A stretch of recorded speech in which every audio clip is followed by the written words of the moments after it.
to be on an approved list? Was there an approved test prep provider list? Yeah, there was, but I didn't pay attention to it. I Okay. was contacted by somebody within CFAI about potential copyright infringement in my videos using their content. But as an academic, I'm well versed in what's called the fair use policy, and any content from CFAI was in less than 2% of my videos. So I know I was well within fair use. So they said, well, we don't have to go down that road. Let's just make you a prep provider, and they extracted a check out of me, and that was it. I became an approved prep provider. That program is now over. This was the last year of the approved prep provider program. They still have prep providers. They don't call them approved anymore. So they have four different categories of where you fit in, and then you have fees associated with those different categories and different rights that you have with those categories. So while in the past, at the time, you had to submit your work, you had to show that you had original work and that you had the gravitas, meaning the background to teach this. So if you were just a high school kid, you'd never get approved because you have no academic credentials backing you up that says that you could do this. They'd never give you that stamp of approval. Now that's gone. I don't know that they have anything more than, here are the four programs. Which one do you want to pay for?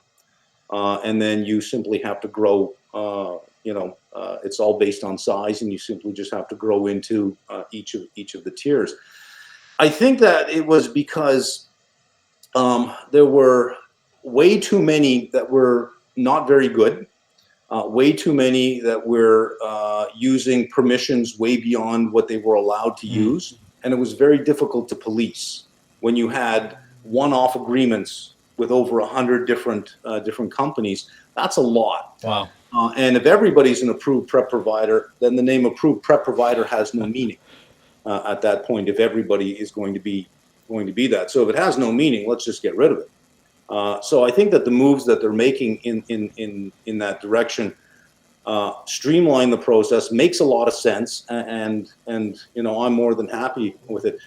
You can't use the CFA logo anymore. That was being misused in a lot of places. You can't use that anymore. So any provider now, you'll see all those logos are just gone. It's not that any one provider lost the ability. Nobody, as of I think November 30th, nobody has the ability to use it anymore. So to become a provider today, you simply have to have the ability to teach. Not a common trait. There's a big difference between repeating stuff on a screen and teaching. Yeah. They are two different things. We've all been through university. We've all sat in classes where we thought, oh, dear God, I want this to be over. This is the worst teacher I've ever had.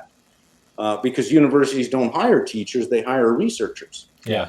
And then we've had some great teachers that you could probably count on one hand that were really good at teaching. The rest were, tellers. They would put a slide up and they would repeat what's on the slide.